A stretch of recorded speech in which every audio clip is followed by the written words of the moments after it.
Mi apellido es Lee, Bruce Lee. Kung Fu, el mejor ejemplo sería un vaso de agua. ¿Por qué? Porque el agua es la sustancia más suave del mundo, pero aún así puede penetrar la roca más caliente, granito, lo que sea. Bien, ese tipo de palabra. 1965 fue un año de pérdidas. Inglaterra perdió a Winston Churchill, Estados Unidos perdió a Malcolm X, y los Righteous Brothers perdieron ese sentimiento de amor. 1966 también traería su parte de pérdidas. Lenny Bruce moriría, Sandy Koufax se retiraría. No me arrepiento ni un minuto de los últimos 12 años, pero creo que me arrepentiría de un año que fuera demasiado.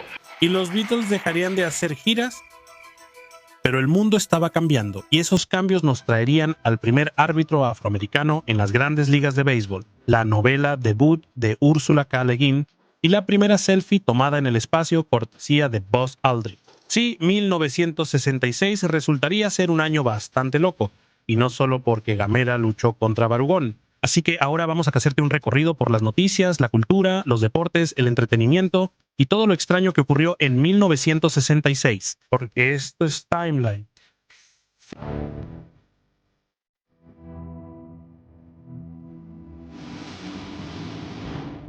Bien, prepárate para unas buenas vibras porque este episodio se trata completamente de 1966. Pero antes de comenzar, asegúrate de suscribirte al canal de Weird History y cuéntanos en los comentarios de abajo qué aspectos de los años 60 te interesa más escuchar.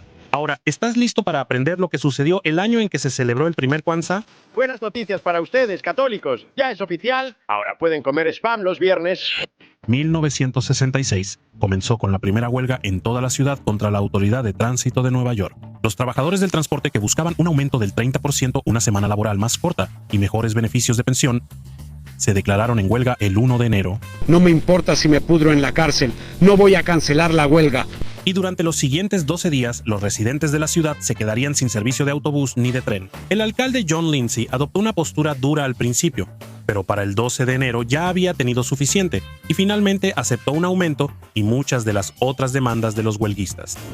Batman dio el salto al cine en una serie de 15 capítulos estrenada en 1943. En 1964, Hugh Hefner proyectó esa serie en la mansión Playboy, un evento que salió en los periódicos y que llevó a Columbia Pictures a relanzarlo. Los valores de producción exagerados la convirtieron en un éxito entre los estudiantes universitarios, inspirando el desarrollo de una serie de televisión igualmente exagerada que debutó el 12 de enero. Pásame el aerosol repelente de tiburones de Batman. Esa serie que protagonizaba Adam West como Batman. Me dio toda una historia. Sí, ciudadano. Puede regresar a su clavicémbalo. Burt Ward como Robin. Santo Safari, santo voto bancario, santo Leo. Y con un montón de estrellas de cine como villanos duraría 3 temporadas. Sintoniza mañana, misma batihora, mismo Vaticanal. Después de que Batman se volvió un éxito, ABC intentó apostar aún más por los superhéroes con El Avispón Verde, que seguía al superhéroe titular que se hacía pasar por criminal, y a su compañero, Kato. No perdiste mucho tiempo en ocupar el escritorio de Herc. Alguien tenía que dirigir la operación. Yo era el número 2. Quizá con la idea de convertirme en el número 1. La pareja tuvo la oportunidad de hacer algunas apariciones en Batman. Nos dirigimos a otro enfrentamiento con los cruzados encapotados y no me gusta. ¿Por qué no? Nunca hemos huido de los problemas antes. Pero su propia serie no logró captar la atención y fue cancelada después de una temporada. Sin embargo, lo que sí llamó la atención fue el actor que interpretó a Kato, Bruce Lee. El Avispón Verde fue su introducción al público estadounidense. ¿Cómo te descubren? Fue en el 64 cuando estaba haciendo una demostración en el torneo mundial de karate de Long Beach. Y su éxito posterior lo convertiría en un clásico de culto. Soy Bruce Lee y los invito a acompañarme todos los viernes por la noche en la mayoría de estas canales de ABC. El 19 de enero, la India eligió a Indira Gandhi como la primera mujer en ser primera ministra del país. Gandhi era hija de Jawaharlal Nehru, el primer ministro de la India, y había servido en el gobierno bajo el primer ministro Lal Bahadur Shastri, cuya muerte dejó el cargo más alto sin ocupar. Mientras que algunos creen que el partido del Congreso en el poder decidió instalarla porque pensaban que sería fácil de controlar, Gandhi se convirtió en una política formidable. Ocupó el cargo hasta 1977 y luego de nuevo entre 1980 y 1984. ¿Qué te convirtió en la figura que eres a sus ojos? Es lo que he hecho por ellos. Es lo que han visto que he hecho. El 26 de enero, Jane, Arna y Grant Beaumont, de 9, 7 y 4 años respectivamente, desaparecieron de la playa Glenelg cerca de Adelaida, en Australia del Sur. Varios testigos vieron a los tres con un hombre alto que tenía el cabello claro y el rostro delgado. Pero a pesar de búsquedas exhaustivas, nunca se volvió a ver ni a los niños ni al hombre. El presunto secuestro se convirtió en noticia mundial y tuvo un profundo efecto en las actitudes australianas hacia los niños sin supervisión. Hasta 2026, el caso sigue sin resolverse. En 1965, Ralph Nader publicó Inseguros a cualquier velocidad, un libro que describe los peligros de diseño en los automóviles fabricados por General Motors. El libro de Ralph Nader fue el tema central de una audiencia en el Congreso a principios de 1966. Había una coordinación muy estrecha entre los fabricantes nacionales y la cantidad de información que se divulgó fue totalmente ridícula. Pero realmente no explotaría hasta el 13 de febrero, cuando el Washington Post informó que General Motors había contratado investigadores privados para seguir a Ralph Nader. La historia enfureció al público y, en el proceso, catapultó a la fama al relativamente desconocido defensor del consumidor. Este episodio de Timeline es presentado por... Dristan es como enviar tus senos nasales a Arizona. Verás, las tabletas de Dristan reducen los conductos nasales y de los senos nasales hinchados y congestionados, que causan escurrimiento nasal y ojos llorosos. No te quedes deseando estar en el soleado y seco Arizona. Solo recuerda, Dristan es como enviar tus senos nasales a Arizona. Consigue tabletas descongestionantes Dristan. En 1964, el piloto de NASCAR, Richard Petty, ganó las 500 millas de Daytona, después de liderar 184 de las 200 vueltas. Y hasta ese momento en la historia, nadie había logrado esa hazaña por segunda vez. Pero el 27 de febrero de 1966, Petty superó una desventaja de 2 vueltas y tomó la delantera justo antes de que la carrera se detuviera debido a tormentas eléctricas. Petty fue declarado el ganador, convirtiéndose en el primer piloto en la historia en ganar las 500 millas de Daytona 2 veces. El 3 de marzo, el Evening Standard de Londres publicó una entrevista en la que John Lennon afirmó que los Beatles eran más populares que Jesús. No estoy diciendo que seamos mejores o más grandes, ni nos estoy comparando con Jesucristo como persona, o con Dios como cosa, o lo que sea. ¿Sabes? Solo dije lo que dije y se malinterpretó. Cuando esa entrevista se volvió a publicar en Estados Unidos, desató una gran polémica. Sí, tuve que terminar y definitivamente voy a deshacerme de ellos. Ciertamente no hay comparación entre Jesucristo y John Lennon, porque no creo que Cristo haya venido para ser popular. Creo que deben tener cuidado con lo que dicen, porque están en una posición en la que muchos adolescentes realmente los ven como algo muy importante, y cuando dicen cosas así, algunos adolescentes simplemente van a creer cualquier cosa que digan. Numerosas estaciones de radio dejaron de poner canciones de los Beatles. Se llevaron a cabo quemas de discos. E incluso el Ku Klux Klan protestó frente a algunos conciertos de los Beatles. Cuando un asesinato se vuelve violento y muy hambriento, tiende a tener estos pequeños libros azules dando vueltas a su alrededor. Los Beatles hicieron una declaración en todos los periódicos diciendo que son mejores que Jesús. Tenemos formas y medios para detener esto si ese va a ser el caso. La controversia se calmaría, pero décadas después, el asesino de Lennon, Mark David Chapman, citaría la entrevista como parte de su motivación. La compañía manufacturera de los hermanos Studebaker comenzó a fabricar automóviles en 1902 con los años. Los Studebaker se ganarían una reputación por ser confiables y bien construidos. Pero los problemas financieros posteriores a la Segunda Guerra Mundial pusieron a la compañía en serios aprietos. En 1963 cerró su planta estadounidense en South Bend, Indiana. Y el 17 de marzo de 1966, el último Studebaker que se fabricó salió de la línea de ensamblaje en su planta de Hamilton, Ontario, Canadá. Todos están persiguiendo a Alfie. ¿Me amas? ¿Qué puedo decir cuando me lo preguntas? No deberías preguntarte eso. ¿Te gustaría que te diera algo para que puedas dormir? Bueno, esa es una buena idea. Oh. ¿Por qué estás tan impaciente? Michael Caine es excelente. Quita tu nombre del volante. No puedo dejar de ayudar. El New York Daily News le da a Alfie 4 estrellas y dice que la gente va a dejar de hablar de quién le teme a Virginia Woolf. Mi nombre es Alfie. Alfie. El título de una película que nunca olvidarás, Gangboat.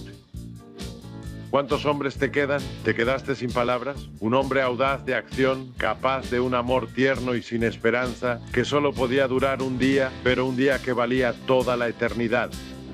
El 8 de abril, la revista Time sorprendió al mundo al publicar una edición con una portada negra, adornada solo con el título de la revista y la pregunta ¿Dios ha muerto?, en letras rojas de molde. El artículo trataba principalmente sobre cómo los teólogos luchaban por mantener a Dios relevante en una sociedad cada vez más secular.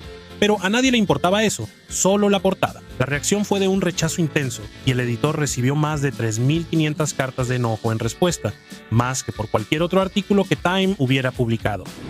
Los Cuatro Fantásticos número 52 salió a la venta el 12 de abril y cambió la historia al presentar al primer superhéroe negro en los cómics comerciales estadounidenses, Pantera Negra.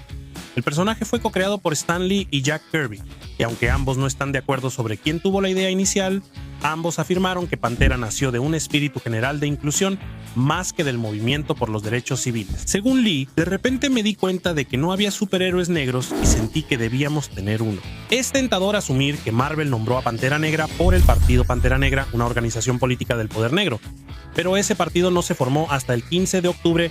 Su nombre probablemente se inspiró en la Pantera Negra en el logo de la Organización de Libertad del Condado de Lawrence, un precursor de los Panteras Negras. Según Stan Lee, quien dice que tomó el nombre del personaje de un héroe de revistas pulp que tenía una pantera negra como compañero, los nombres del superhéroe y del partido político fueron solo una extraña coincidencia. Cuando era estudiante, el diseñador de productos Neil Ravens ideó un juego para fiestas que usaba a las personas como piezas. Años después, compartió la idea con Charles Foley, su jefe en la compañía Geyer, y juntos la desarrollaron en un juego llamado Pretzel, que patentaron el 14 de abril. Luego Pretzel fue vendido a Milton Bradley, quien le cambió el nombre a Twister. Y gracias a Johnny Carson y Eva Gabor, quienes lo jugaron en el episodio del 3 de mayo de The Tonight Show, Twister se convirtió en un éxito masivo.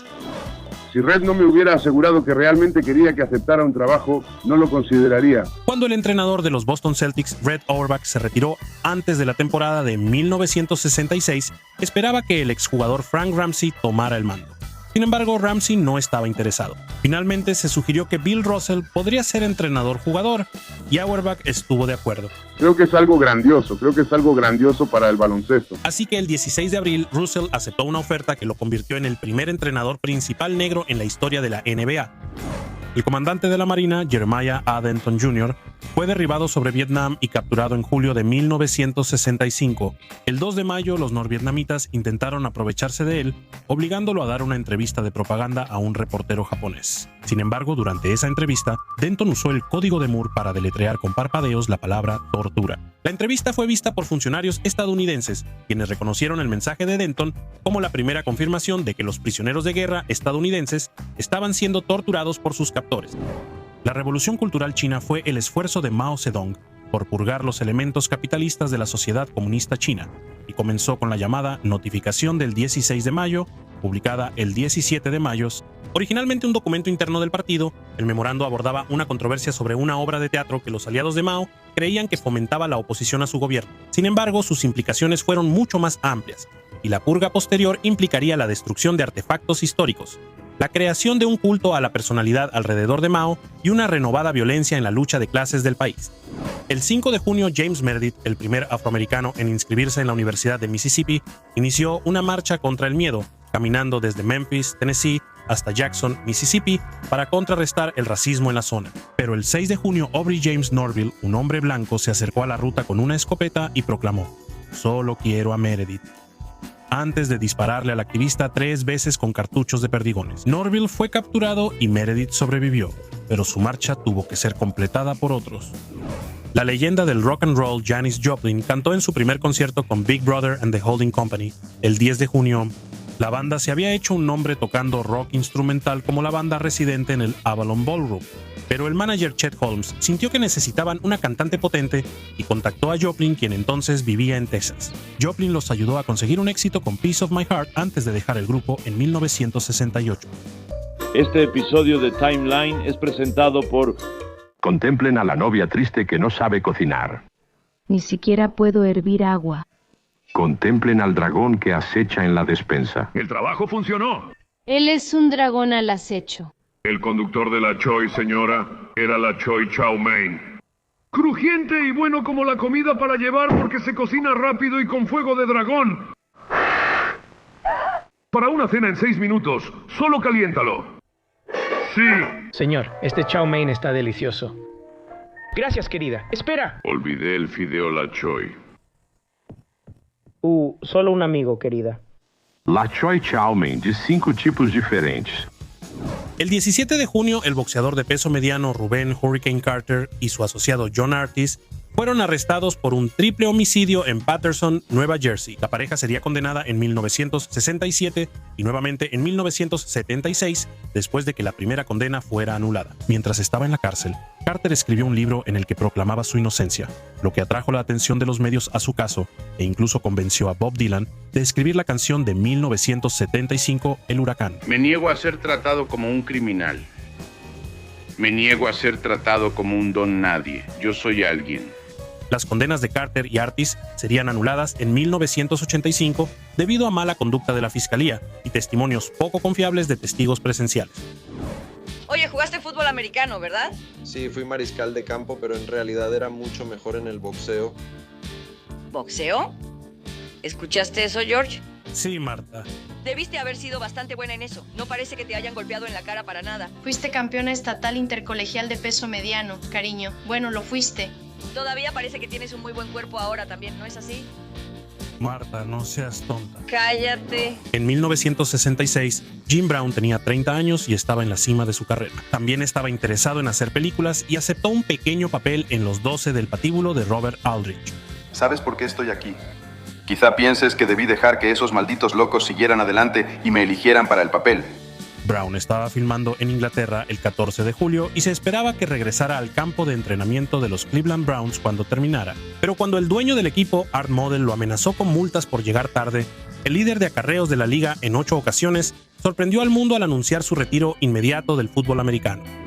Uno de los peores asesinatos en masa de la historia ocurrió aquí en Austin hoy. Según el conteo oficial de esta noche, 49 personas fueron alcanzadas por disparos. Hay 16 muertos y 33 heridos. El 1 de agosto, Charles Whitman, un veterano de los Marines de 25 años, subió a la cima de la torre del edificio principal en la Universidad de Texas en Austin y comenzó a disparar indiscriminadamente a las personas en el suelo con un rifle. Esta es una advertencia para los ciudadanos de Austin. Manténganse alejados del área de la universidad. Hay un francotirador en la torre de la universidad disparando indiscriminadamente. Mataría a 15 personas antes de ser abatido por 2 oficiales de policía de Austin. Más tarde se sabría que antes de los tiroteos, Whitman también apuñaló hasta la muerte a su madre y a su esposa, aparentemente para evitarles la vergüenza de lo que planeaba hacer.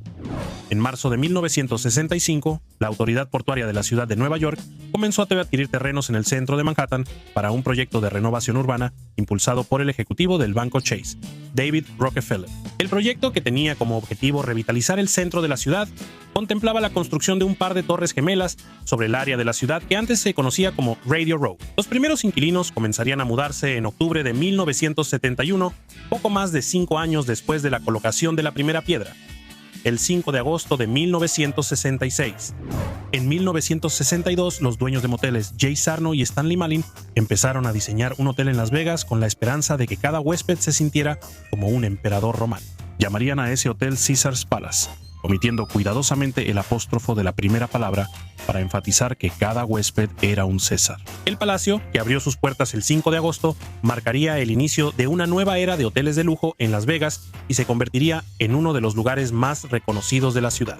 Bueno, la única manera en que podemos alcanzar ese coágulo es desde dentro del cerebro. Así que hemos decidido poner a un equipo quirúrgico y a la tripulación dentro de un submarino, reducirlo muchísimo de tamaño e inyectarlo en una arteria. Espera un minuto, no pueden encogerme. Puedo miniaturizar y encoger cualquier cosa, pero no quiero ser miniaturizado. El 27 de agosto, Francis Chichester salió de Plymouth, Inglaterra, a bordo de su yate. El Gypsy Mod 4 regresaría 226 días después, el 28 de mayo de 1967, siempre como la primera persona en dar la vuelta al mundo en solitario. El viaje de Chichester duró 9 meses y un día, incluyendo la única parada en Sydney, Australia, y por su logro fue nombrado caballero por la reina Isabel II. Ralph Baer empezó a pensar en cómo jugar videojuegos en una pantalla de televisión en 1951, pero no fue hasta el 1 de septiembre de 1966 que realmente hizo un plan. Ese plan, escrito a mano en 4 páginas de papel de cuaderno, convenció a sus empleadores en Sanders Associates de darle $2,500 y un equipo de ingenieros para desarrollar la Brown Box, que sería la primera consola de videojuegos del mundo. En 1971, la Brown Box fue licenciada a Magnavox, quien la usó para desarrollar la primera consola de videojuegos disponible comercialmente en el mundo, la Odyssey. El sistema, que venía con una consola blanca, negra y marrón y 2 controles, así como dados, dinero de juguete y varias plantillas para la pantalla, no podía generar audio ni llevar el registro de las puntuaciones. Pero Magnavox aún así sintió que tenía un éxito entre manos y lo presentó al público en la Tavern on the Green de Nueva York el 22 de mayo de 1972. A partir de 1952, el comediante Jerry Lewis fue anfitrión de varios teletones en beneficio de las asociaciones de distrofia muscular de América, pero no sería hasta el 4 de septiembre de 1966 que comenzaría su serie anual de teletones del Día del Trabajo. En ese momento, muchos eran escépticos ya que las familias viajaban por el Día del Trabajo y no estarían frente a sus televisores. Pero esos escépticos estaban equivocados, el programa fue tan exitoso que recaudó más de $1 millón. Y Jerry Lewis literalmente tuvo que subir una escalera para agregar un 7º dígito al tablero de totales de 6 dígitos del programa. Este episodio de Time Lock llega a ustedes gracias a... Cuando la gente come totopos de la marca Doritos, un buen crujido lleva a otro. No es solo porque son más grandes y crujientes que la mayoría de los bocadillos.